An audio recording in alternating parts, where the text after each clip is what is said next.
Bom dia, meus queridos alunos do sétimo ano. Hoje nós vamos reiniciar nosso assunto, o Renascimento Cultural e Científico. Pegue o livro de vocês, na página 82 até 89. Vamos relembrar o que foi o Renascimento Cultural. Foi um movimento em que a filosofia greco-romana e o antropocentrismo e o humanismo passaram a predominar nos ambientes culturais da Europa. Vamos ver também por que surgiu esse movimento. Uma das principais causas foi a força da igreja, né? A igreja, ela queria ter ascensão total sobre a cultura. Lembrando que o Renascimento Cultural foi um movimento que teve início na Itália no século XIV e se estendeu por toda a Europa até o século XVI. Os artistas, escritores e pensadores renascentistas expressava em suas obras os valores, ideais e nova visão do mundo de uma sociedade que emergia da crise do período medieval.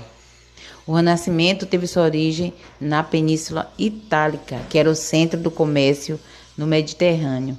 Com a economia dinâmica e rica, os excedentes eram investidos em produção cultural. Os renascentistas rejeitavam os valores feudais a ponto de considerar o período medieval como idade das trevas. Por isso, a época obscura teria abolida por um renascimento cultural. Assim, eles contrapunham o teocentrismo, misticismo e o geontrecentrismo. Vamos falar de um dos considerados mais completos artistas de todos os tempos na era renascentista.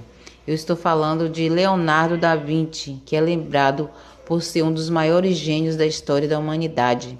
As suas contribuições ultrapassaram ramos das artes, suas obras, como A Última Ceia e Mona Lisa.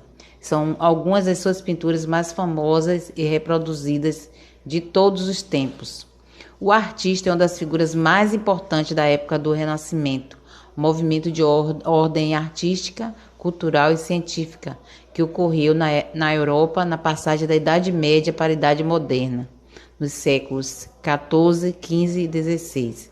Ele era cientista, inventor, e Da Vinci foi um homem à frente do seu tempo e realizou consideráveis estudos em todas as áreas: anatomia humana, escultura, matemática, arquitetura, engenharia, entre outras.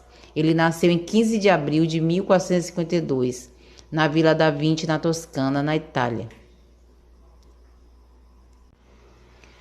Autodidata, isso ele estudava sozinho. Leonardo da Vinci passou a sua juventude na cidade de Florença, a época de efervescência cultural e artística. Depois ele morou em Milão, em Roma e por fim na França.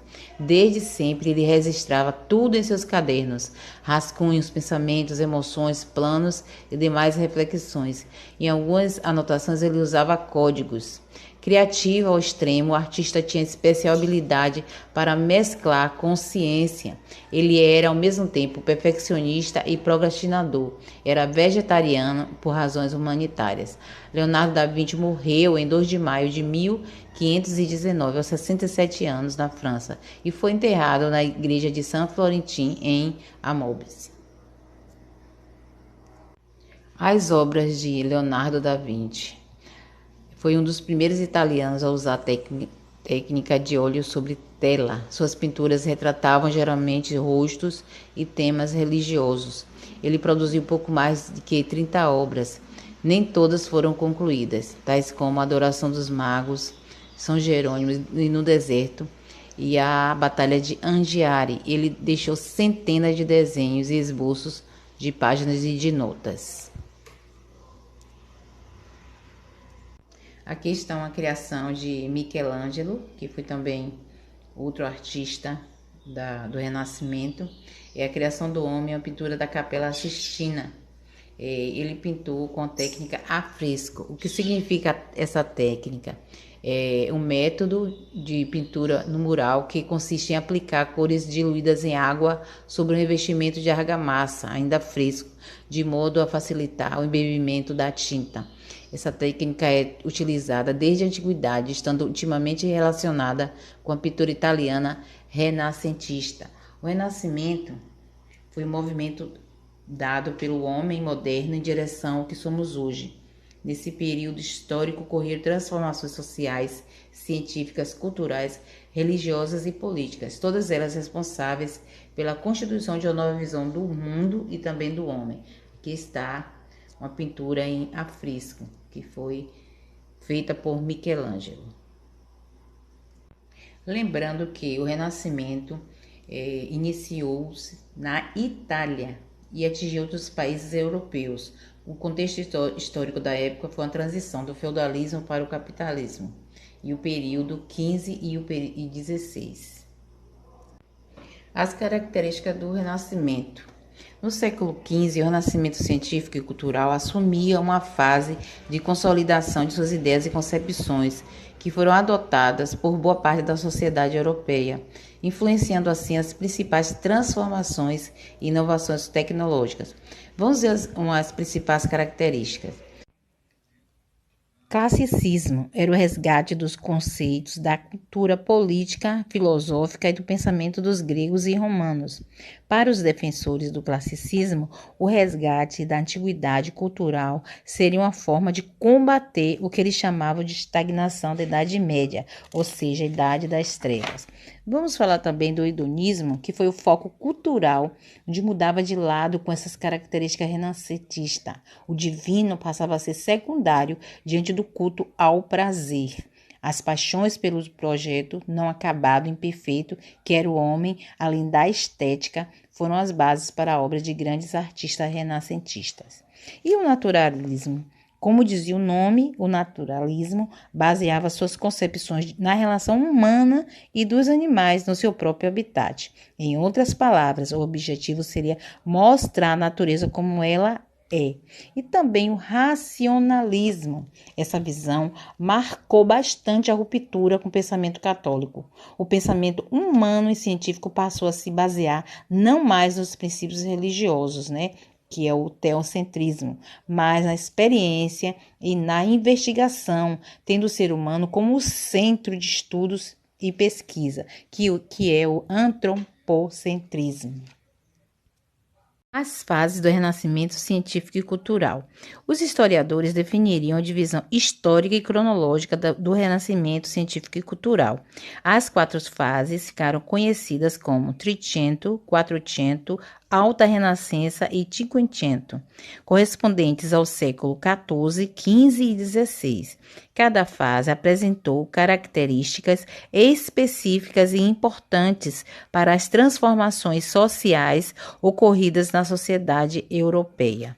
A primeira fase, chamada de Trecento, teve a origem na cidade de Florença e foi com grande desenvolvimento comercial que financiava boa parte das obras renascentistas nesse período.